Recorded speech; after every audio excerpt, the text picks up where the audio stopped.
এ বন্ধুরি, ও মধ্যর চুলপুরের বাবা, ও আমার মাধবপুরের বাবা, আমার আল্লাহ রাব্বুল আলামিন বলেন, ইন্নামাল মুমিনুনা আল্লাযীনা আমানু বিল্লাহি ওয়া রাসূলিহি সুম্মা লা ইয়ারতাবু জাহাদু বিআমওয়ালিহিম ওয়া আনফুসিহিম ফি সাবিলিল্লাহ উলাইকা হুমুস সাদিকুন। আল্লাহ রাব্বুল আলামিন বলেন, ওই নিশ্চয়ই যারা ঈমানদার হবে, ঈমানদারদের প্রথম কাজ হবে আমার আল্লাহকে এক বলে জানতে হবে। 2 নম্বর কাজ হবে আমার নবীজিকে আল্লাহর বন্ধু বলে জানতে হবে। নবীর উপরে 100% ঈমান আনতে হবে। কথা কোন ঠিক কিনা কোন? নবীর উপরে 100% ঈমান আনতে হবে। কারণ নবীর উপরে ঈমান না আনলে ওই কবরে গেলে নবীর দিদার পাবেন না। নবীর উপরে ঈমান না আনলে হাসরের ময়দানে কোনো পার পাবেন না। নবীর উপরে ঈমান না আনলে ওই ফুলসিরাতের পার হতে পারবেন না। আপনারা জবান খুলে বলেন, আমার নবীজিকে ভালোবাসতে হবে। দাবিটা কার? আর জোরে কোন না, দাবি কার? এ বন্ধুরি, আমার আল্লাহ বলে, নিশ্চয়ই তারা হলো মুমিন যারা আল্লাহকে ভালোবাসে। সুবহানাল্লাহ।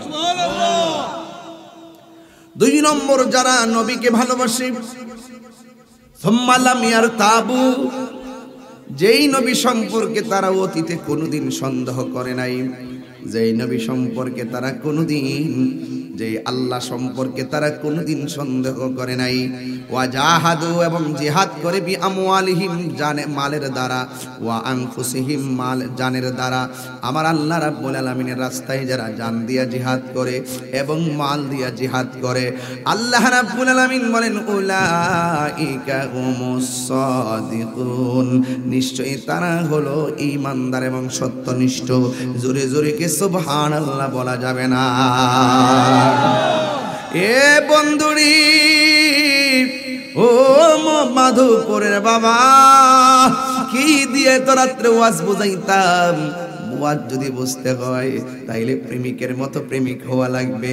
ওয়াজ যদি বুঝতে হয় প্রেমিকার মতন প্রেমিকা হওয়া লাগবে। তাই তো আমার নবী, আপনার নবী বলেছেন, আলা আলা ঈমানা লিমান লা মুহাব্বাত আলা, যার অন্তরে আমি নবীর মহব্বত নাই তার ঈমান নাই। আরেক জায়গায় আমার নবী বলেছেন, লা ইউমিনু আহাদুকুম হাত্তা আকুনা আহাব্বা ইলাইহি মিন ওয়ালিদিহি ওয়া ওয়ালাদিহি ওয়ান নাসি আজমাইন, যতক্ষণ বাপের চাইতে আমি নবীকে ভালোবাসবে না, যতক্ষণ মায়ের চাইতে আমি নবীরে ভালোবাসবে না, যতক্ষণ সন্তানের চাইতে আমি নবীরে ভালোবাসবে না, ততক্ষণ পর্যন্ত তোমরা ঈমানদার হতে পারবে না। আমার নবী, আপনার নবী বলেন, ঈমানদার হইতে গেলে 7টা কোয়ালিটি লাগবে। সুবহানাল্লাহ কয় না কে লেগে? এটার উপরে আজকে আমার ওয়াজ হবে। ঈমানদার হইতে গেলে কয়টা গুণ অর্জন করা লাগবে? 7টা গুণ অর্জন করা লাগবে। 1 নম্বরে আমার আল্লাহ রাব্বুল আলামিন হাবিব বলেছেন, ঈমানদার যারা হবে 1 নম্বর কোয়ালিটি হলো আযানটা হওয়ার সাথে সাথে নবীর মহব্বত নিয়ে নামাজে যাইতে হবে। কথা বলেন ঠিক কিনা? কেন কেন? নামাজের ভিতরে এমপিরে সালাম দিলে নামাজ বাতিল হয়ে যায়, নামাজের ভিতরে মন্ত্রীরে সালাম দিলে নামাজ বাতিল হয়ে যায়, নামাজের ভিতরে ওসি সাহেবকে সালাম দিলে নামাজ বাতিল হইয়া যায়। আর নামাজ এমন একটা বন্দেগী, হাসরের ময়দানে সর্বপ্রথম নামাজের হিসাব করা হবে। এক বন্ধুরে, নামাজ এমন একটা বন্দেগী যেই নামাজের মধ্যে দাঁড়ায়া গেলে, ইন্নী ওয়াজ্জাহতু ওয়াজহিয়া লিল্লাযী ফাতারাস সামাওয়াতি ওয়াল আরদা হানিফা ওয়া মা আনা মিনাল মুশরিকিন, আল্লাহু আকবার বলে দাঁড়ায় গেলেন। চালাও সে পথে যে পথে তোমার প্রিয়জন গিয়েছেন চলি। আমরা কেবল আল্লাহ তোমারই ইবাদত করি এবং তোমার কাছে সাহায্য প্রার্থনা করি। ইয়াকা না'বুদু ওয়া ইয়াকা নাস্তাঈন,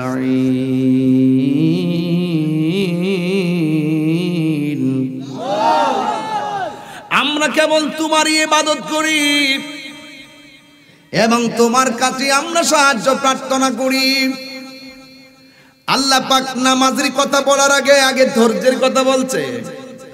আল্লাহ বলছে, ইয়া আইয়ুহাল্লাযীনা আমানুস্তাঈনু বিস-সাবরি ওয়াস-সালাহ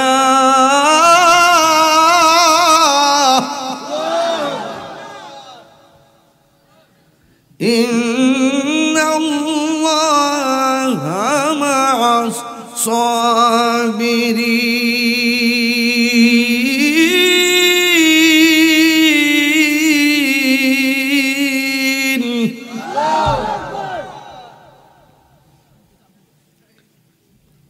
আল্লাহ বলছেন ইয়া আইয়ুহাল্লাযিনা আমানু, হে ঈমানদারগণ, ইস্তাঈনু, তোমরা সাহায্য চাও, আল্লাহর কাছে সাহায্য চাও, বিসসবরি ওয়াস সালাহ।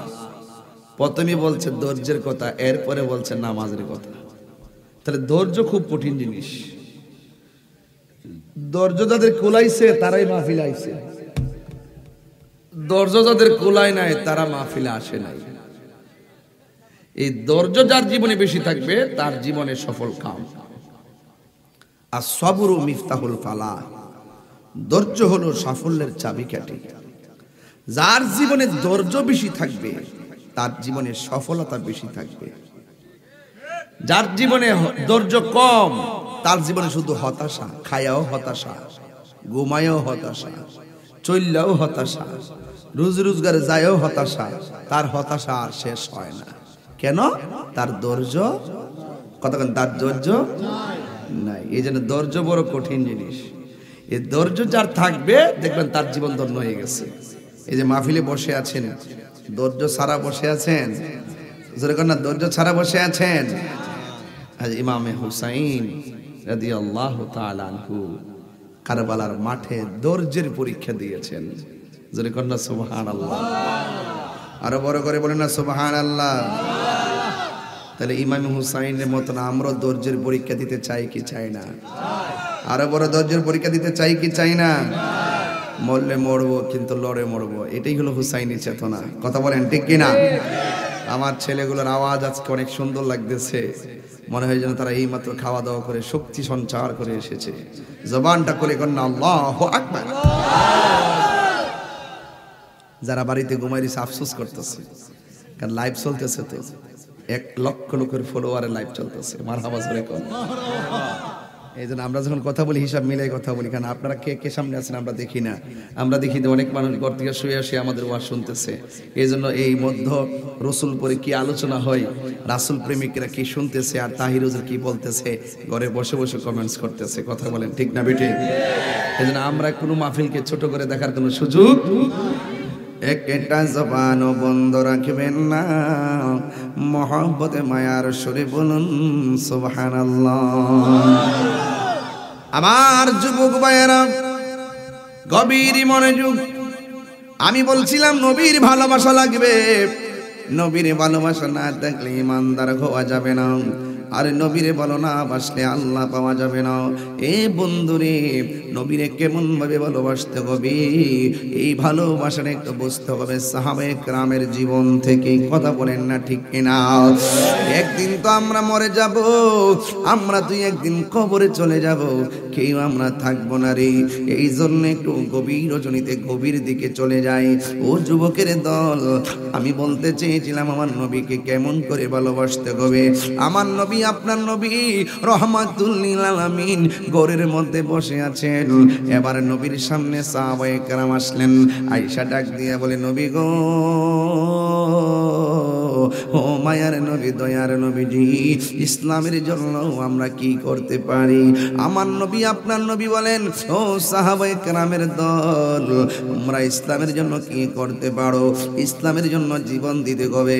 আল্লাহ বলছেন, ওয়াজাহাদু বি আমওয়ালিহিম ওয়া আনফুসিহিম ফি সাবিলিল্লাহ। ইসলামের জন্য জান দিয়ে জিহাদ করতে হবে, ইসলামের জন্য মাল দিয়ে জিহাদ করতে হবে। আজকে আমরা গায়ে থেকে রক্ত জড়াইতে চাই না, আজকে আমরা গায়ে থেকে ঘাম জড়াইতে চাই না। খানকার মধ্যে বসে বসে তসবিহ টিপি, কিন্তু রাজপথে ডাক দিলে খুঁজা পাওয়া যায় না। উচিত কথা কই না জেলের ডরে, উচিত কথা চাই না মায়ের ডরে, উচিত কথা চাই না রক্ত জড়ানোর ডরে। কথা কোন ঠিক কি না?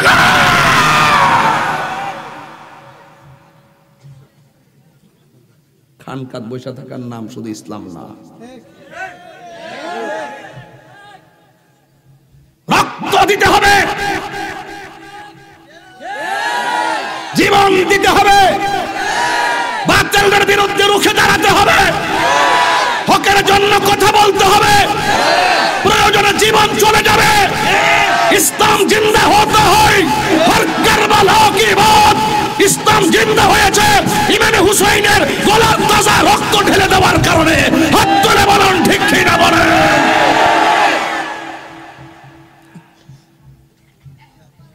পরিষ্কার কথা, কারা কারা জীবন দিতে চান হাত তুলেন।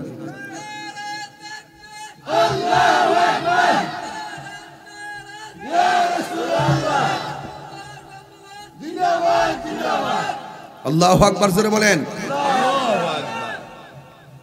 নরমের দিন শেষ, বাবা শাহজালালের বাংলাদেশ। নরম কথায় চলবে না, নরম কথায় চলবে না। বহুত বই দেখাইতেছে, বলছি যে আমাকে বই দেখা লাভ নাই, কারণ আমি সুর না। আমার বই দেখা লাভ নাই, আমি দুর্নীতিবাজ না, আমি জঙ্গিবাদী না, আমি রক্ত যুদ্ধ লাগাই না, আমি মারামারি লাগাই না, আমি নবীর পক্ষে কথা বলি। কেউ যদি সেই পথের কাটা হতে আসে তাকে আমরা ঘুরিয়ে দেব। কথা বলেন ঠিক কিনা? ভারতের নবীরে গালি দিছে, তাহিরি কি ঘরে বয়ে রইছে? মাজার ভাঙতে আইছে, তাহিরি কি ঘরে বয়ে রইছে? মিলাদুন নবীতে আক্রমণ হইছে, তাহিরি কি ঘরে বয়ে রইছে? তাহিরি ঘরে বয়া থা হই না, ফিলার না। বেশি চিল্লাইতেছে নাকি? না, ঠিক আছে। হ্যাঁ ঠিক আছে, বেশি চিল্লাইতেছে তো? ঠিক আছে। আচ্ছা আচ্ছা, তাহলে ঠিক আছে। বাবা আরে গরম মন মতন ভাইছি, ঠিক আছে। একবার আঙ্গুল তুললে একবারে মারহাবা কোনা কি লেগে। বাবা সে যার গায়ে দেখলে তারা চিনা যায়। হ্যাঁ মাশাআল্লাহ। গভীর মনোযোগ। মাঝে মাঝে একটু নরম মোবাইল ফের গরম মোবাইল, এটা তো সিস্টেম, ঠিক না? আমরা ঘুমাই না তো এই চলবো না, ঘুম গেছে গা। একটা জবান বন্ধ রাখবেন না, মহব্বতে মায়ার সুরে বলুন সুবহানাল্লাহ।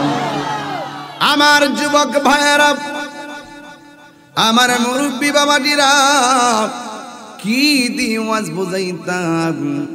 আমি বলতে চেয়েছিলাম আমার নবী, আপনার নবী ঘরের মধ্যে বসে আছে। ও বন্ধু রে, ও বন্ধু, আমার নবী, আপনার নবী বলে সাহাবীরে, কাফেররা দুইটা ওয়াদা করেছে। এক নম্বর ওয়াদা হলো আমি নবীকে না মাইরা তারা গায়ের মধ্যে তেল মালিশ করবে না। জোরে কোন নাউজুবিল্লাহ। দুই নম্বর ওয়াদা করেছে আমি নবীরে না মাইরা তারা স্ত্রীর সঙ্গে মেলামেশা করবে না। আমার নবীকে মারার জন্য নকশা করেছে দুইটা। এখন যদি আমি তাহিরিকে কেউ মারতে আসে, গ্রামের কেউ, আপনারা কি ছায়া থাকবেন? আমার মারতে আইলে কি আপনারা ছায়া থাকবেন? আর আমার নবীরে মারার জন্য দুইটা সংকল্প করছে। আমার নবীরে মারার জন্য গোপনে বৈঠক করছে, কেউ জানে না। একজন জানে, জবান খুলে বলুন তিনি কে? ওরা যে ষড়যন্ত্র করছে, আমার আল্লাহ রাব্বুল আলামিন বলেন ওয়া মাকারু ওয়া মাকারাল্লাহ ওয়াল্লাহু খায়রুল মাকিরিন।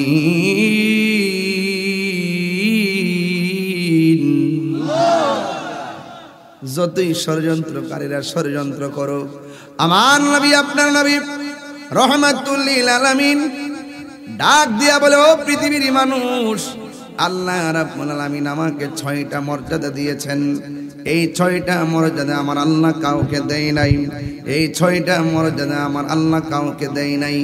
এক নম্বর মর্যাদা হলো আমার আল্লাহ রাব্বুল আলামিন উতিতু বিজাওয়ামিল কালিমে, আমি নবীরে যেই ভাষা দিয়াই ডাক দক না কেন, সকল ভাষাভাষী বোঝার ক্ষমতা নবীর আছে না নাই? বাংলা ডাক দিলে নবী বুঝে, আরবিতে ডাক দিলে ও নবী বুঝে, বাংলায় ডাক দিলে নবী বুঝে। আমার নবীকে অতীত বিজাওয়ামিল কালিমে, যত ভাষাভাষী আছে সব ভাষা বোঝার ক্ষমতা আমার আল্লাহ আমি নবীরে দান করে দিয়েছি। 2 নম্বর হলো আমার নবী, আপনার নবী বলেন আমার আল্লাহ 1,24,000 পয়গাম্বর, সব নবীদের জন্যে আমার আল্লাহ একটা এরিয়া বানায় দিছে।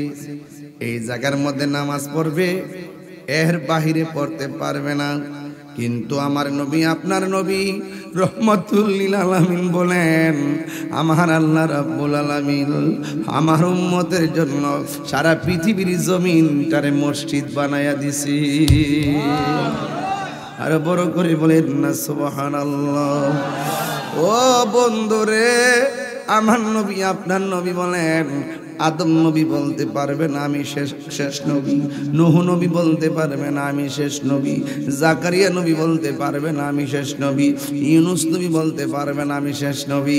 আমার নবী আপনার নবী বলেন, আনা মাদিনাতুল ইলমে ওয়া আমার নবী বলেন, আনা খাতামুন নাবিয়্যিন লা নাবিয়্যা বাদি, আমি নবী হইলাম শেষ নবী, আমার পরে কোনো আর নবী আসবে না। এই জন্য যারা নবীর শেষ নবী মানে না, এরা হলো কাদিয়ানি, আর কাদিয়ানিরা হইল কাফের। কথা বলেন ঠিক কিনা? লাগাও ফতুয়া, তাহিরি কইয়া গেছে লাগাও ফতুয়া, পারলে সামনে এসে কথা বলো, পিছনে চার টেবিলে বয়া বয়া তাহিরির অনেক কথা বলা সহজ, খণ্ডিত অংশ ছোট্ট ছোট্ট ক্লিপ দিকে তাহিরির মন সমালোচনা করো, অথচ 2 ঘন্টা ওয়াজ তোমরা কানের ভিতরে ঢোকে না। তোমরা যতই লাফালাফি করো লাভ হবে না, ইজ্জতের মালিক কেউ না। জবানটা খুলে কর না, ইজ্জতের মালিক কে? ও বন্ধুরি, ও যুবকের দল, আমি কিন্তু ওয়াজ শুরু করলাম কেন জানেননি? বেশি লম্বা নয়, মূল কথা বলে আমি চলে যাব। আগামীকাল মুরাদনগরে দিনের বেলা মাহফিল, চলে যেতে হবে রাতে, এখনই চলে যেতে হবে রে বাবা। এ বন্ধু, আমার নবী আপনার নবীর সামনে এরা 2 জনে কোয়ালিটি করছে, ওরা 2 জনে ষড়যন্ত্র করে বলতেছে যে এইভাবে হোক আমার নবীর শেষ করে দিতে হবে। আমার নবী বলেন, আল্লাহ আমার 6টা মর্যাদা আর একটা মর্যাদা দিয়েছে, ওয়ানুসিরতু বিররুব, সে সাফের মতন বাইরে যায়, 2টা সোয়াল দিতে সুক্কা হইয়া বাইরে যায়। কেউ যদি আমারে মারতে আসে, আমার নবীর পিছন দিক দিয়ে 2টা এইভাবে অজগর সাফের মতন দাঁড়ায় যায়, এটা দেখেই তারা দৌড়াইয়া যায়। এই জন্য অনেক আমার নবী 27টা যুদ্ধের মধ্যে নিজের অস্ত্র নিয়ে মাঠে নামছে, কোন যুদ্ধে আমার নবীর শহীদ করতে পারে নাই, কারণ আমার নবীর কাঁধ মোবারকের মধ্যে ছিল 2টা চোয়াল। এই 2টা চোয়াল দাঁড়ায় গেলে কাফেররা বাইকিয়া যাইতো গা। আবার কাফেররা যদিও নবীরে নবী হিসাবে জানতো কিন্তু মানতো না। এরা একটা জিনিস বুঝতো, আমার নবীর মতন মুস্তাজিব দাওয়া পৃথিবীর কেউ না। আমার নবীরে মারতে গেলে আল্লাহ যদি নবী যদি কই আল্লাহ আমার মারতে আইতাছে, আসমান চাপা দিয়া মাইরা ফেলাও, এই ডরটা কাফের ভিতরে সব সময় ছিল। এই জন্য কাফেররা কোনোদিন আমার নবীরে মারার জন্য সামনে যায় না।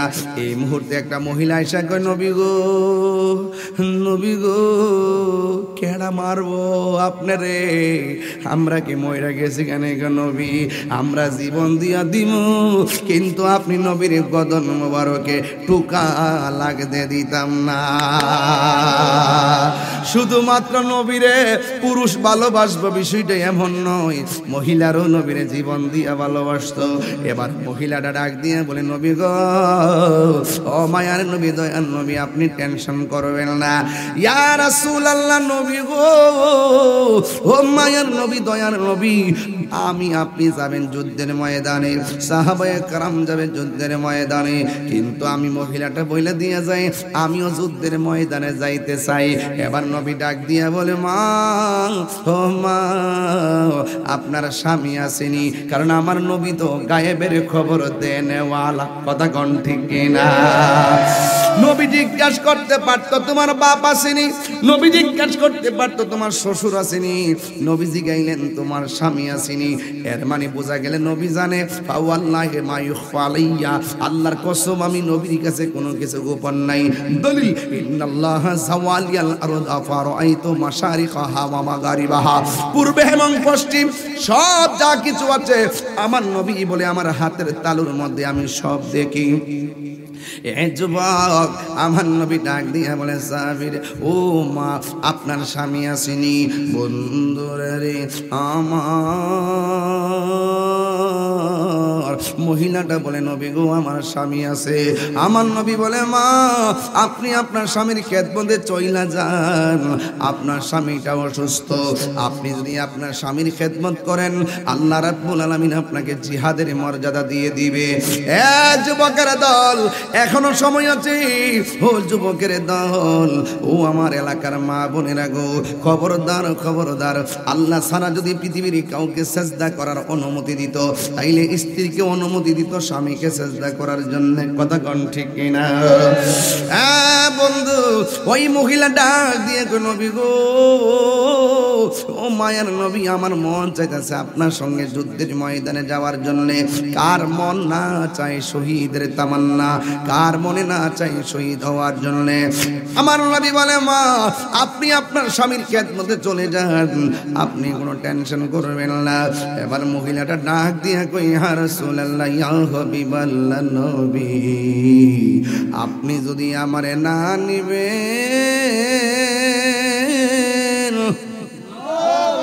ও ইয়া রাসূলুল্লাহ, আমার কলিজার টুকরা জাদুমণিটারে আপনার সঙ্গে নিয়ে যান। আমারে যদি না নেন, আমার সন্তানটারে, কোলের সন্তানটারে নিয়ে যান।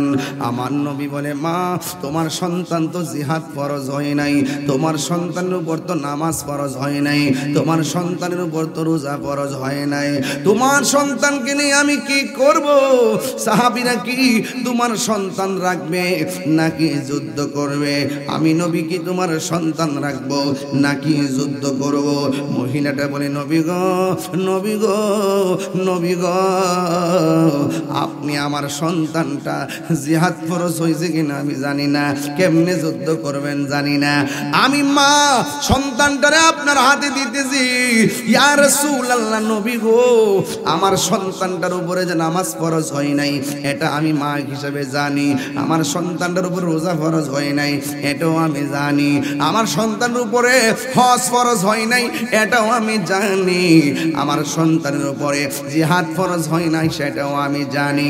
এরপর আপনার কাছে কেন দিতেছি গো নবী? আপনি ভালো জানেন, আমার আল্লাহ ভালো জানে। এরপর মহিলাটারে নবী ডাক দিয়ে কয়, মা আমরা তো যুদ্ধ করতে সন্তানের কারণে অসুবিধা হবে, তোমার সন্তানরে কুলো নিলে যুদ্ধ করব কেমনে? ওই মহিলা বলে, নবী গো, যুদ্ধ কেমনে করবেন জানি না গো। ইয়া রাসূলুল্লাহ, ইয়া হাবিবাল্লাহ, আমার জাদুমণিটারে আপনার কুলের মধ্যে দিতেছি। একটু আগে আমি বইলা গেছি নবীরে সন্তানের চাইতে বেশি ভালোবাসতে হবে, একটু আগে বইলা গেছি নবীরে মায়ের চাইতে বেশি ভালোবাসতে হবে, একটু আগে বইলা গেছি ওয়ান নাসি আজমাইন, একটু আগে বইলা গেছি সব মানুষের চাইতে আমি আপনি নবীকে বেশি ভালোবাসা লাগবে। এই জন্য সন্তান আমার কাছে তুচ্ছ, দুনিয়ার সম্পদ আমার কাছে তুচ্ছ, আপনার মহব্বত আমার কাছে সবার শ্রেষ্ঠ। একটু জবান খুলে আল্লাহকে ডাক দিয়ে বলবেন আল্লাহ, আর জবান খুলে কন্যা আল্লাহ, আর আওয়াজ করে কন্যা আল্লাহ। তুমি জীবন, তুমি মরণ, সবাই আধার ঘরে তুমি আপন, তুমি জীবন, তুমি মরণ, আধার ঘরে তুমি আপন, তুমি মোদের পারের তরি, তুমি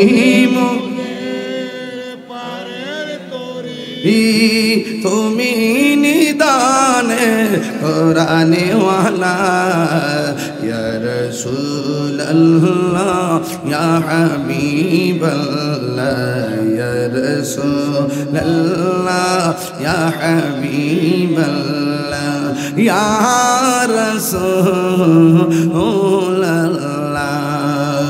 তুমি মোদের আশার আলো, তাই তো তোমায় বাসি ভালো, তুমি মোদের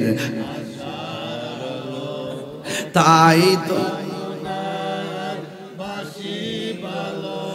আর হৃদয় নামের ফুলদানিতে, হৃদয় না গেতে রেখেছি প্রেমের মালা, ইয়া রাসূলুল্লাহ, ইয়া হাবিবাল্লাহ, ইয়া রাসূলুল্লাহ, ইয়া হাবিবাল্লাহ, ইয়া রাসূলুল্লাহ, বলো ইয়া রাসূলুল্লাহ, একটা জবান বন্ধ রাখবেন না, মহব্বতে মায়ার সুরে বলুন সুবহানাল্লাহ। বন্ধু রে বন্ধু, আমার নবী আপনার নবীর কাছে মহিলাটা ডাক দিয়ে বলে, নবী গো, আপনি জিহাদের ময়দানে যাবেন, আমি জানি কাফেররা ওয়াদা করছে আপনারে মেরে ফেলার জন্য, আপনারা জবান খুলে বলেন রক্ষা করার মালিককে।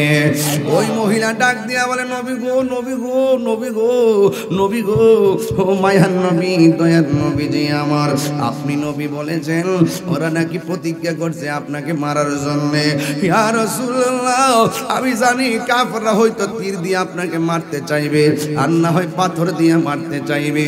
আমার সন্তানটাকে আপনার কুলের মধ্যে রাখবেন, কুলের মধ্যে রাইখা আমি দিতাছি সন্তানটারে, এই জন্য কাফেররা যদি আপনার দিকে তীর মারে। ইয়া রাসূলুল্লাহ, নবী গো, কাফেররা যদি আপনি নবীর দিকে তীর মারে, তীরের বরাবর আমার ছোট বাচ্চাটারে দইরা দিবেন। যদি তারা আপনাকে পাথর মারে, ওই তীরের বরাবর পাথরের বরাবর আমার সন্তানটারে ধরে দিবেন। ইয়া রাসূলুল্লাহ, কাফেরদের তীরের আঘাতে আমার সন্তান আমি হারাইয়া ফেলতে রাজি আছি, কিন্তু আপনি নূরের নবীর বদন মুবারকে একটা তীরের আঘাত লাগলে আমি ফাগুলনি সহ্য করতে পারবো না।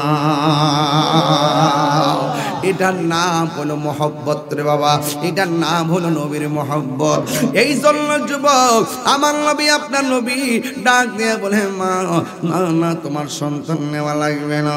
কিন্তু আমার নবী ওই দিন সন্তানটার জন্য দোয়া কইরা, এমন দোয়া কইরা গেছে, এই সন্তানটাও ভবিষ্যতে মরতে মোজাগিদ হইয়া গেছে। যদি সময় পায় তার ঘটনাটাও বইলা দিয়া যাবো। এক যুবকের দল আমার নবী সাহাবায়ে কেরাম নিয়ে যুদ্ধের ময়দানে গেছে। যুদ্ধের ময়দানে যাওয়ার পরে কাফেররা যেই কথা বলছে সেই কাজ শুরু করেছে। আমার নবীর পাক রাহমাতুল লিল আলামিনের বরাবর তীর মারছে। ওই তীর যখন মাইরা দিছে রে, নবীর একটা সাহাবী, এটার নাম হলো হযরতে তালহা রাদিয়াল্লাহু তাআলা আনহু। হযরতে তালহা রাদিয়াল্লাহু তাআলা আনহু দেখে বলাইলেন, ওই কাফেরটা যেমন ভাবে নবীর সিনা মুবারকের বরাবর ধরছে, ওই তালহা কি করছে জানেননি? আমার নবীরে দৌড়াইয়া যায় এইভাবে জড়াইয়া দইরা গয়, এইভাবে জড়াইয়া ধরছে। আমার নবী ডাক, আল্লাহ আকবার জোরে হবে, আমার নবী ডাক দিয়া কয়ে, তালহা গো,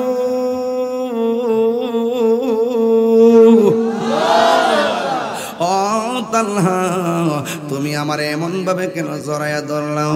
এবার তালহা রাদিয়াল্লাহু তাআলা আনহু বলেন, ইয়া রাসূলুল্লাহ, ইয়া হাবিবাল্লাহ, নবী গো, নবী গো, আপনাকে মারার জন্য তারা কি করছে দেখেন, আপনার সিনা মুবারকের বরাবর তীর ধরছে। আমার চোখের সামনে যদি আপনার বদন মুবারকে তীরটা লাগে, আমি তালহাগিরি শেষ হইয়া যাবে। আল্লাহর কাছে আমার জবাব দেওয়া লাগবে। এই জন্য আমি আপনাকে জড়াইয়া ধরছি, এরা যেন আপনারে পাথর মারতে না পারে। আমি আপনাকে জড়াইয়া ধরছি, এরা যেন আপনারে তীর মারতে না পারে। এবার যেই মাত্র জড়াইয়া ধরছে রে বাবা, বিহাদবরা একটা তীর মারছে নবীর সিনা মুবারকের বরাবর। এই তীরটা যাইয়া তালহা রাদিয়াল্লাহু তাআলার পিঠ দিয়ে ঢুকে গেছে। আমার নবী ডাক দিয়া কই, তালহা, তুমি আমার এমন ভাবে জড়াইয়া ধরছো, তোমার পিঠের মধ্যে তীর লাগছে। এই কথা বলার পরে আরেকটা তীর লাগিয়া গেছে। এই তীরটা লাগিয়া তালহা রাদিয়াল্লাহু তাআলা কলিজার মধ্যে লাগিয়া গেছে। আমার নবী আপনার নবী বলে, তালহা, আমারে বাঁচাইতে আইসা আমারে মহব্বত করে আমারে জড়াইয়া ধরছো, তোমার পিঠের মধ্যে যে এইভাবে তীর লাগছে রে, ও তালহা, তুমি কি ব্যথা পাও না? তালহা রাদিয়াল্লাহু তাআলা মুস্কি মুস্কি হাসতেছেন। এবার নবী ডাক দিয়ে কই, তালহা, তোমাকে বললাম তুমি কি ব্যথা পাও না, তুমি কেন মুস্কি হাসি দিলা? এই কথা বলার পরে তালহা রাদিয়াল্লাহু তাআলা বলেন, আপনি আমার ব্যথার কথা কেন বললেন? একটা তীর বুঝি না, ব্যথাও আমি চিনি না। দুইটা তীরও বুঝি না, ব্যথাও আমি চিনি না। পাঁচটা পাথর বুঝি না, ব্যথা আমি চিনি না। আমি ব্যথা পাইতাম কেমনে গো নবী? আপনি আমার ব্যথার ভয় কেন দেখাইতেছেন? ইয়া রাসূলুল্লাহ, নবী ও, আমার পিঠের মধ্যে যদিও লাগতেছে বিষের তীর, কিন্তু আমি তালহার সিনা মুবারকটা, আমার সিনাটা, আমার বুকটা তো লাগিয়া রইছে আপনার সিনা মুবারকের সঙ্গে। আর বড় বীরে বলেন না সুবহানাল্লাহ। এ বন্ধুরে,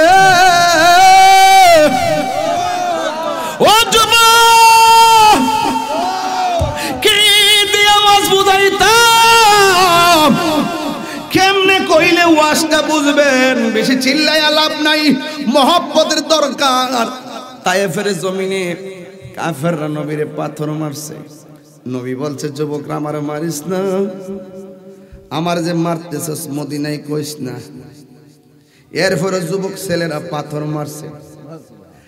আর ওই মুহূর্তে যদি আমাদের মধ্য রসুলপুরে পোলাপানগুলা তায়েফের মধ্যে থাকতো, রাত্রে 12টার পরে পোলাপানগুলা যদি থাকতো, ওই তায়েফের জমিনে যুবকদের পাথরের বরাবর এই মধ্য রসুলপুরের পোলাপানগুলো বুকটা পাইতা দিত। এরপরেও আমার নবীর বদন মোবারকে একটা পাথরও লাগতে দিত না। কথা বলেন ঠিক কিনা? আরে হাত তুলে 3 বার বলো ইয়া রাসূলুল্লাহ, বলেন না কেন? জন্ম আমার নবী যুগে হলে কেমন। বাবা গজল গাইলে কি কষ্ট হবে আপনাদের? বাবা এটি না গেলে শেষ তো একটু গাউন লাগবো বাজান, কন্যা কন্যা। জন্ম আমার নবীর যুগে হতো,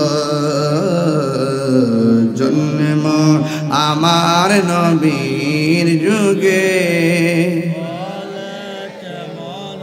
দুনয়নে রাসূল পাক দেখলে কেমন হতো, দুনয়নে রাসূল পাক কেমন হতো, জন্ম আমার নবীর যুগে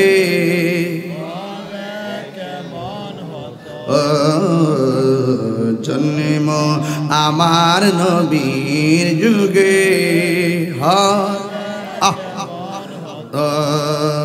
জি নয়নে রাসূল পাক দেখলে কেমন হতো, জন্ম আমার নবীর যুগে হলে কেমন হতো, জন্ম আমার নবীর যুগে আশ্রিত ভেসে হজিরতে বিলালের মধুর আজান, সেই আজানে ছিল এমন প্রেম মুগ্ধ রহমান, দয়াল নবীর পিছে নামাজ পড়লে কেমন হতো, দয়াল নবীর পিছে নামাজ দুনয়নে রাসূল পাক দেখলে কেমন হতো, দুনয়নে রাসূল পাক দেখলে কেমন হতো, জন্ম আমার নবীর যুগে। একদম মন খুললা জন্ম এর যুগে হলে কেমন হতো। একটা জবান বন্ধ রাখবেন না, মহব্বতে মায়ার শুনে বলুন সুবহানাল্লাহ। নবী আমার ডাক দিয়া বলে, তালহা রে তুমি যে আমার জড়াইয়া ধরছো, তোমার পিঠের মধ্যে তীর লাগতেছে, ব্যথা পাও না, কিন্তু আমি নবী দেখতেছি শরীর থেকে যেমনি রক্ত ঝরতেছে, রক্ত শূন্যতায় তুমি পরপারের দিকে দাবিত হয়ে যাচ্ছ। এই কথা শোনার পরে তালহা রাদিয়াল্লাহু তাআলা আরো বেশি বেশি করে হাসে। আমার নবী ডাক দিয়ে, তালহা মরণের কথা বললে সবাই কান্দে, তুমি কেন হাসতেছো? আমার নবীকে তালহা রাদিয়াল্লাহু তাআলা ডাক দিয়ে বলে, ইয়া রাসূলুল্লাহ, আপনি আমাকে মরণ যন্ত্রণার বই দেখাইছেন, তীরের আঘাতের চাইতে মরণ যন্ত্রণা বড় কঠিন, এই জন্য আমি কাঁদতেছি না হাসতেছি। এবার আমার নবী বলে, মরণ যন্ত্রণার কথা শুনলে তো সবাই কান্দে, তুমি কেন হাসতেছো? ও বন্ধুরি, ও মধ্য রসুলপুরের বাবা, ইন দি মিন টাইমে আমার তালহা ডাক দিয়ে বলে, ইয়া রাসূলুল্লাহ, মরণ যন্ত্রণা বয় আমার কেন দেখান? যে তালহার সিনার মধ্যে নবী, যেই তালহার হাতের বেরির মধ্যে নবী, যেই তালহার চোখের মধ্যে নবীর চেহারা মুবারক। এমন নসিব আমরার মধ্যর রসুলপুরের বাবাদের হইব নি গো নবী, মরণের কালে আপনার দিদার নসিব হইব নি। তালহা রাদিয়াল্লাহু তাআলা আনহু বলেন, ইয়া রাসূলুল্লাহ, নবী গো, যেই তালহার হাতের বেরের মধ্যে নবী, যেই তালহার বুকের মধ্যে নবী, যেই তালহার চোখের সামনে নবী, আজরাইলের রুহুর থাবার চিন্তা আমি করব কেন? নবী সামনে থাকলে আজরাইল তো আমারে সালাম দিব। এই কথা বলতে বলতে বলতে বলতে আমার নবীরে জড়াইয়া ধরে আস্তে আস্তে পয়রা যাইতেছে, আস্তে আস্তে যখন পয়রা যাইতেছে, এইভাবে যখন পয়রা যাইতেছে, ওই মুহূর্তে নবী গেছে তারা ধরার জন্য, আর কাফেররা সুযোগ পাইয়া ফেলাইছে। ওই মুহূর্তে আমার নবীরে পাথর মারছে, ওই পাথরটা এসে নবীর হেলমেটের মধ্যে লাগছে, হেলমেটের করা ভাঙ্গা গেছে, ভাঙ্গা দুইটা করা ভিতরে ঢুকে গেছে। যেই নবীর বদন মুবারকে জীবনে মশা মাছি বসে নাই, যেই নবীর বদন মুবারকে কোনোদিন মশা মাছি বসে নাই রে বন্ধু, ওই নবীর মাথা মুবারকের মধ্যে হেলমেট ঢুকে গেছে, আর নবীর দাড়ি মুবারকটা বায়া বায়া রক্তটা জমা এইভাবে দাড়ির মাথা মুবারকে আইসা গেছে। ওই মুহূর্তে আমার আল্লাহ ডাক দিয়া কয়, এ জিবরাইল,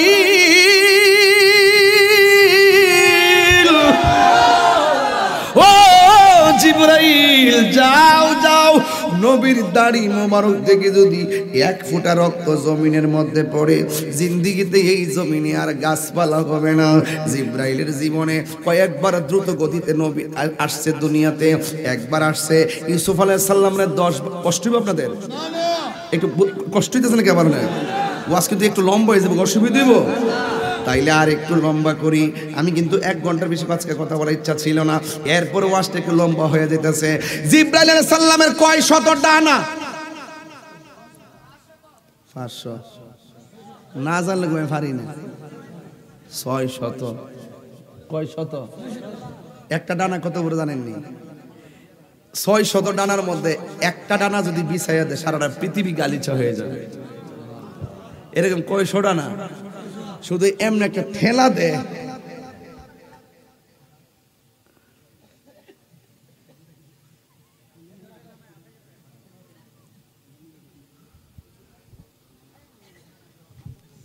জিবরাইল আলাইহিস সালাম 600 ডানা দিয়া এমনি শুধু একটা ঠেলা দেয়, চোখের জ্যোতি যুদ্দুরা, জিবরাইলের জাউদ্দুরা। সুবহানাল্লাহ। গতিটা কি কম না বেশি? ইউসুফ আলাইহিস সালাম যখন তার 10 ভাই মিল্লা তার কুয়ার মধ্যে ফালাই দিছিল, ষড়যন্ত্র করছে গোপনে, আল্লাহর কাছে ওপেন। কথা বলেন ঠিক কিনা? তুমি যতই কাউরে খুন করে লাইবা, একবার অনেক সতর্কতার সাথে মারছেন, মাইরা কাটছেন, কাইটটা বস্তা ঢুকাইছেন, মাটির মধ্যে কাইটটা গর্তে ঢুকাইছেন, ঢোকানোর পরও দেখবেন একটা চিহ্ন থাইকা যাইব, যে চিহ্ন দিয়া তুমি ধরা খাইবা। ঠিক আছে নি? এটা কার কার খেলা? পালাইবার কোন সুযোগ? 10 ভাই মিল্লা যখন ইউসুফ আলাইহিস সালামের কুয়ার মধ্যে ফেলে দিছে, কুয়ার নিচে কি মাটি না পানি?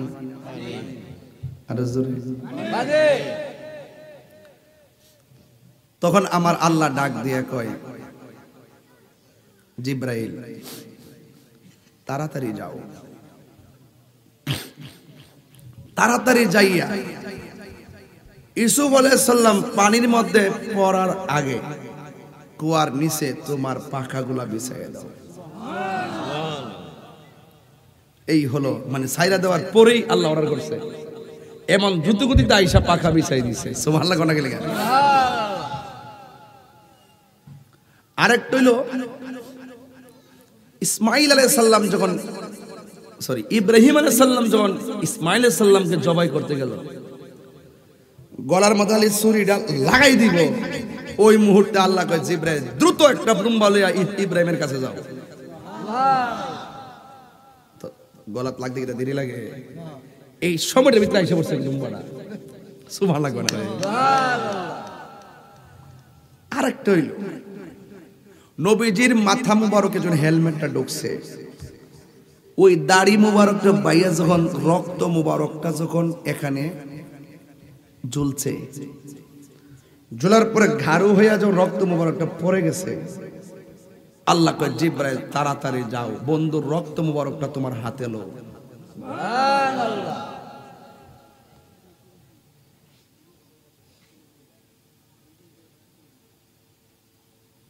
এটা কি সাধারণ কথা? এই জিবরাইল কোন নবীর কাছে আইছে 100 বার, কাহারো কাছে আইছে 20 বার, কাহারো কাছে আইছে 200 বার। অথচ এক একটা নবী হায়াত পাইছে 1000 বছর, 900 বছর, 800 বছর। আমার নবীজি পাইছে মাত্র 63 বছর। এই 63 বছরের ভিতরে জিবরাইল আলাইহিস সালাম নবীর কাছে আসছে 24,000 বার। কতলা কথা যে হইছে রে, এরপরে বলে হইছে না, লাস্টে লয়ে গেছে মেরাজ। 27 বছর নিয়ে ঘরের ভিতরে বইয়া থেকে কত কথা যে কইছে, কিছু কোরআনে পাওয়া যায়, বাকিগুলা গোপন প্রকাশ হইবা হাসরের ময়দানে। সুবহানাল্লাহ। উম্মত তো দুজকে যদি নবীর একটু মানতে পারে, দুজকে তো দেখি না আমি। বেশি কথা কইলে আমার পাগল কইব।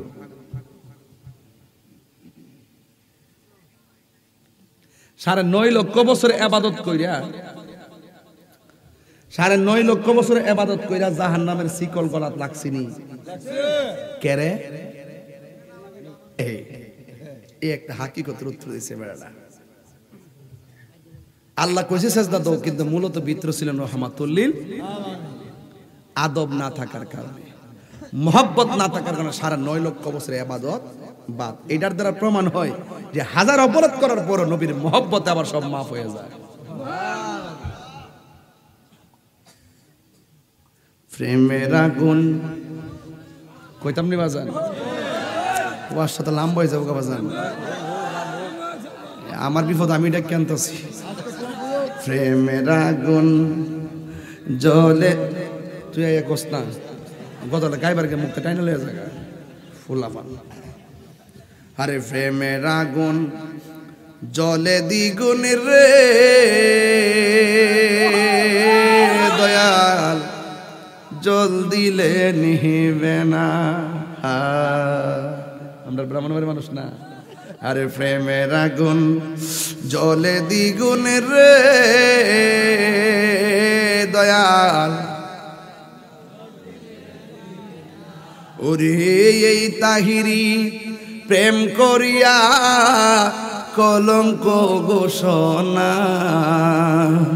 প্রেম করিয়া প্রেমিক মরে রে দয়াল, প্রেম তো মরে না। প্রেম করিয়া প্রেমিক মরে রে দয়াল, প্রেম হাসাই প্রেম কাদাই রে দয়াল, এই কি প্রেমের পাওনা। ওরে তাহিরি প্রেম করিয়া কলঙ্ক ঘোষণা, প্রেম করিয়া প্রেমিক মরে রে দয়াল, প্রেম তো মরে না। প্রেম করিয়া প্রেমিক মরে রে দয়াল, প্রেম তো মরে না। ওরে কইতাম নি ওরে যে যাহার ভালোবাসে সে তারে ভুলে না। ওরে যে যাহারে ভালোবাসে কোন কেন প্রেম করিয়া প্রেমিক মরে রে দয়াল, প্রেম তো মরে না। প্রেম করিয়া প্রেমিক মরে রে দয়াল, প্রেম তো মরে না। জোরে জোরে কি আল্লাহু আকবার বলা যাবে না? আওয়াজ করে বলেন ইয়া রাসূলুল্লাহ। এবার নবী পাকের হ্যান্ডমেল মুবারকটা ভাঙ্গে করাটা ঢুকে গেছে। যেই মাত্র রক্ত মুবারকটা পড়ে গেছে, আল্লাহ ডাক দিয়া কই জিবরাইল, এই রক্ত মুবারক যদি জমিনের মধ্যে পড়ে, এই জমিনে কিয়ামত পর্যন্ত কোনো গাছপালা হবে না। তাড়াতাড়ি রক্ত মুবারকটা তোমার হাতের মধ্যে নিয়ে নাও। এমন দ্রুত গতিতে আইসা রক্ত মুবারকটা হাতের মধ্যে নিয়েছি। ওই মুহূর্তে আরেকটা বিয়াদব, আমার নবীর দন্ত মুবারক থেকে নূর বের হইতো, আমার নবীজির দন্ত মুবারকের মধ্যে পাথর মারছে। এবার দুইটা দন্ত মুবারক ভাঙ্গা ফেলাইছে। এই মুহূর্তে আমার নবী জবান মুবারকের মধ্যে হাতটা রাইখা একটা গর্তের মধ্যে পড়ে গেছে। এই দিক দিয়া বিয়াদবরা একটা এলান করছে, কই কতিলা মুহাম্মদ নবীকে মেরে ফেলা হয়েছে। জোরে জোরে কি নাউজুবিল্লাহ বলা যাবে না? কই কতিলা মুহাম্মদ নবীকে মেরে ফেলা হয়েছে। সাহাবায়ে কেরামদের মনোবল ভাঙার জন্য অনেক গুজবকারীরা আগে ছিল, এখনো বাংলার জমিনে গুজব আছে না নাই? গুজব দিয়া দেখবেন ফেসবুকটারে ভুল বুঝাইয়া ফেলবে, এরপরে দেখবেন অস্থিতিশীল পরিবেশ তৈরি করবে, ভাবমূর্তি নষ্ট করার জন্য গুজব তোলে। এবার নবীন একটা পাগলনি, যার নাম হলো হযরতে নুসেবা। নুসেবার যখন দৌড় মারছে, নবী নাই জীবন রাখিয়া কি হইব? আর শাড়ির আসলটা মাটির মধ্যে খেসরাইতে খেসরাইতে দৌড় মারছে জিহাদের ময়দানে। এবার একটা সাহাবী ডাক দিয়ে বলে, নুসেবা গো, ও নুসেবা, জিহাদের ময়দানে যাইয়া লাভ নাই, তোমার স্বামীটাকে কাফেররা শহীদ করে ফেলেছে। নুসেবা কোনো কথা বলে নাই। হ্যাঁ আমার যুবক ভাইরা গো,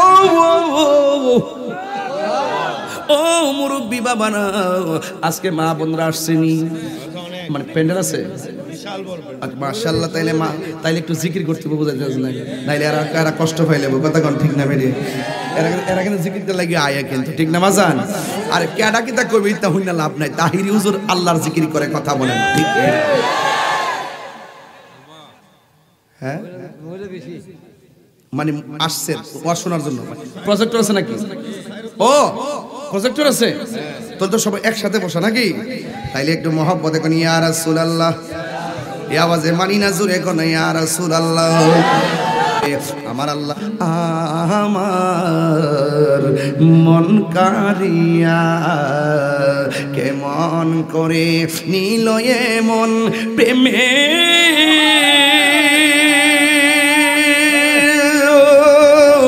হায়রি ডাকে দিয়া মুর্শিদ, আমার মুর্শিদ নিল আমার মন কারিয়া। মুর্শিদ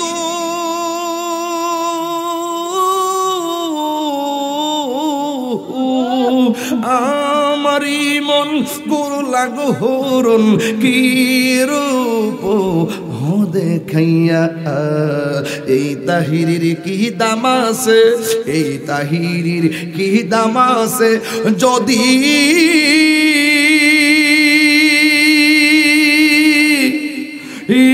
না যাহলো ওইয়া গো, আমার মুর্শিদ নিল আমার মন কারিয়া। একটা জবান, কষ্ট হইতেছে আপনারা, একটা জবান বন্ধ রাখবেন না, মহব্বতে মায়ার সুরে বলুন সুবহানাল্লাহ। ওই মহিলাটাকে ডাক দিয়ে কই, শুনো শুনো, তোমার স্বামীটাকে কাফের না শহীদ কইরা ফেলাইছে। শাড়ির আসলটা মাটির মধ্যে খেসারিয়া পাগল বেশে আউলাকে সে দৌড় মারছে। দৌড় দেওয়ার পরে রে বাবা, ওই মুহূর্তে আরেকটু সামনে যাওয়ার পরে ডাক দিয়ে বলে, তোমার যুদ্ধের মাঠে যায় লাভ নাই, তোমার যে কলিজার টুকরা দুইটা সন্তান ছিল, এই দুইটা সন্তান শহীদ হয়ে গেছে।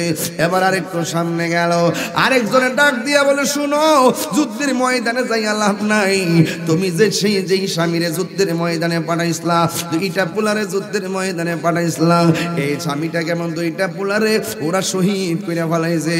ওই মহিলা দুইটা চোখের পানি ফালাইয়া কয়, ও আমার উহুদের জমিনের পাগলের দলেরা, তোমরা যে আমার স্বামীর শহীদের খবর দিলা, তোমরা যে আমার নবীর আমার সন্তানের শহীদের খবর দিলা, একটা বাড়তি কইলা না আমার রাহমাতুল লিল আলামিন কেমন আছে, আমার নবী কেমন আছে। এই কথা বইলা পাগল নি জিহাদের ময়দানে দৌড় মারছে। একজন মহিলার কথা মনে হইয়া গেছে রে বাবা, কইতাম নি। ওই মহিলার নাম হইল সাদ ইবনে মুআজ। ওই সাদ ইবনে মুআজের আম্মা শুনছে জিহাদের ময়দানে অনেক মানুষ শহীদ হইয়া গেছে।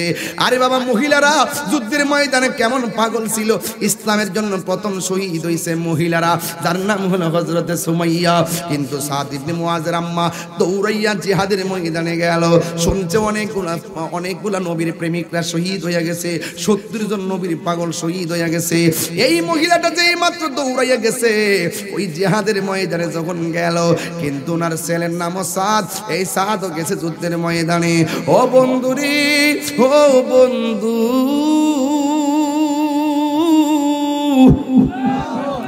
ও যুবকের দল, সাদ রাম্মা দৌড়াইয়া গেছে। যাওয়ার পরে যাইয়া দেখতেছেন সাদ হলো আমার নবী পাকের সাথে। আমার নবী যেই উটটার মধ্যে বসে আছে, উটের রশিটা সাদে দইরা দইরা টানতেছে। আপনারা জবান কইলা কোন, যেই মা যাইয়া দেখে সন্তান নবীর উট মুবারকের রশি টানতেছে, এই মা কি সৌভাগ্যবতী হয় কি হয় না? ওই মহিলা যেই মাত্র যুদ্ধের ময়দানে চলে গেছে, আমার নবী ডাক দিয়ে, আপনি কেন এসেছেন? ভাই, আমি শুনেছি অনেকগুলা শহীদ হয়ে গেছে, অনেকগুলা আপনার পাগল শহীদ হয়ে গেছে, এদের খোঁজখবর নেওয়ার জন্য আমি এসেছি। আমার নবী ডাক দিকে, ও সাদের মা, জান জান যারা শহীদ হয়েছে এদের পরিবারদেরকে একটা সুসংবাদ জানাইয়া দেন। কয় কি? ওই যারা আজকে শহীদ হয়েছে ওরা যেই জান্নাতের মধ্যে থাকবে, তার পরিবারও সেই জান্নাতে থাকবে।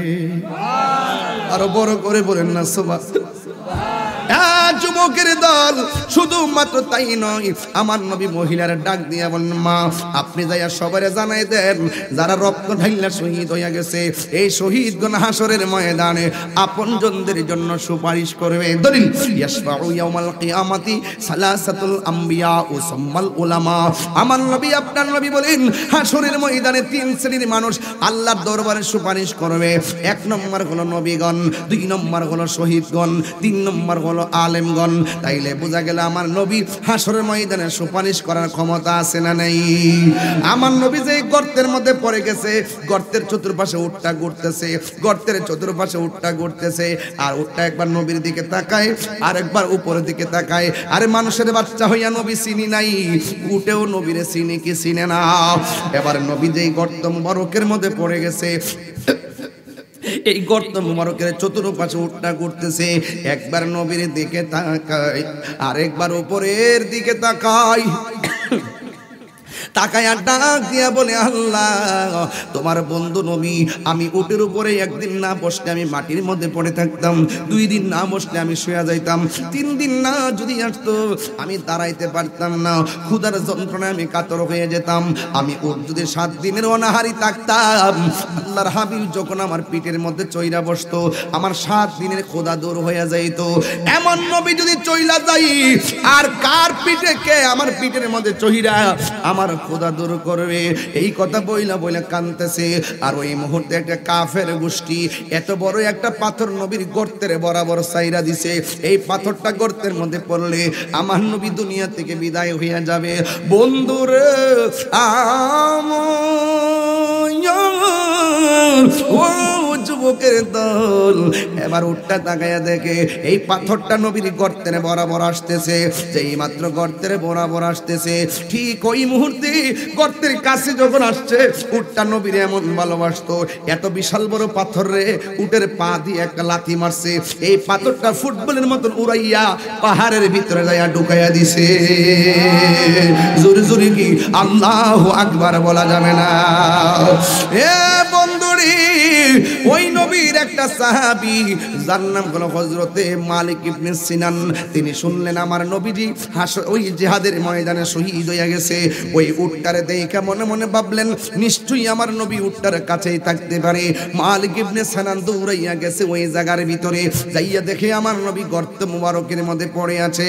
ও বন্ধুরে, ও বন্ধু, ও বন্ধু, এবার উট যখন গর্তের মধ্যে পড়ে আছে, আমার নবী ঠোঁট মুবারক দিয়া রক্ত মুবারক আসতেছে, মাটি দিয়া রক্ত মোবারক বন্ধ করা যায় না, বালু দিয়া বন্ধ করা যায় না, হাত দিয়া চাপটা দিয়ে বন্ধ করা যায় না।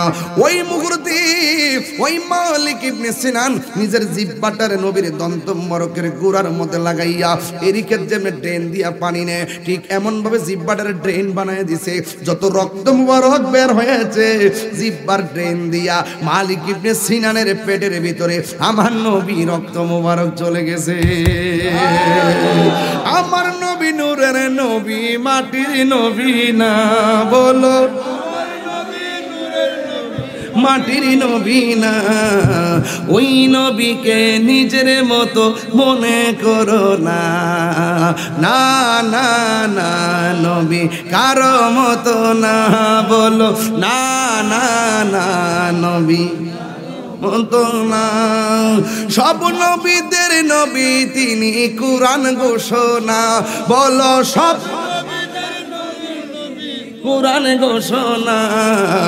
নবীজিকে সবার মতো মনে করো না, না না না, নবীর হয় না তুলনা, বলো না না না, নবীর হয় না তুলনা। জুরি জুরি কি আল্লাহু আকবার বলা যাবে না? বন্ধুরে আমার, একটু পরে আমার নবীর হুঁশ আসছে। এবার ডাক দিয়ে বলে, তুমি কে? আমি হইলাম মালিক ইবনে সিনান। ওই তুমি কি করতেছিলে? ওই লোকটা ডাক দিয়ে, নবী গো নবী গো নবী গো, আপনাকে খুঁজে না পাইয়া পাগলের মতন দৌড়াইসা দেখলাম আপনি গর্তের মধ্যে পড়ে আছেন, কিন্তু আমাদের মন মানে নাই। আইসা দেখি আপনার জন্ত মোবারক দিয়ে রক্ত মোবারক ঝরতেছে। এখন রক্ত মোবারক কি করব? আমার জিহ্বাটার ড্রেন হিসেবে লাগাইয়া দিয়া সব আমি পান ফিরে বেলাইছি। এবার আমার নবী কি বলে দেখেন, আজকে মানিক মিয়ার রক্ত পান করা হারাম, তাহিরি হুজুরের রক্ত পান করা হারাম, আপনার হারাম, জনাব পারভেজ হোসেন চৌধুরীর রক্ত পান করা হারাম, আলহাজ ওলি মিয়ার রক্ত পান করা হারাম, সফর আলী মিয়ার রক্ত পান করা হারাম, ইউনুস মিয়ার রক্ত পান করা হারাম, ও যুবক রে লতিফ হোসেন মেম্বারের রক্ত পান করা হারাম, এনামুল হক এনামের রক্ত পান করা হারাম, আশু সাহেবের রক্ত পান করা হারাম, ফুল মিয়া সাহেবের রক্ত পান করা হারাম। এই নামগুলা কেন বলছি? এমন ভাবে সারা পৃথিবীর নাম যদি বলি সবার রক্ত পান করা হারাম, কিন্তু নবী রক্ত মুবারক পান করছে। আমার নবী ডাক দিয়ে মালিক রে, তুমি তো তোমার পেটের ভিতরে আমি নবী রক্ত মুবারক দিলা না, যেই পেটের ভিতরে আমি নবী রক্ত মুবারক ঢুকেছে সেই বডির জন্য, সেই দেহের জন্য জাহান্নামের আগুন হারাম হয়ে গেছে। এই আওয়াজে মানি না, জোরে কোন আল্লাহু আকবার, আল্লাহু আকবার। আমার নবীর রক্ত মুবারক আমাদের মতো নয়, আমার নবীর পসিনা মুবারক আমাদের মতো নয়, আমার নবীজির পায়খানা মুবারক আমাদের মতো নয়, আমার নবীজির প্রস্রাব মুবারক আমাদের মতো নয়, আমার নবীর ঘুম আমাদের মতো নয়। আমরা ঘুমালে ওযু ভেঙে যায়, নবী ঘুমালে ওযু ভাঙে না। এই জন্য যারা নবীকে আমাদের মতো মানুষ বলবে তাদের ঈমান তালাক, তাদের বউ তালাক। কথা বলেন ঠিক কি না বলেন?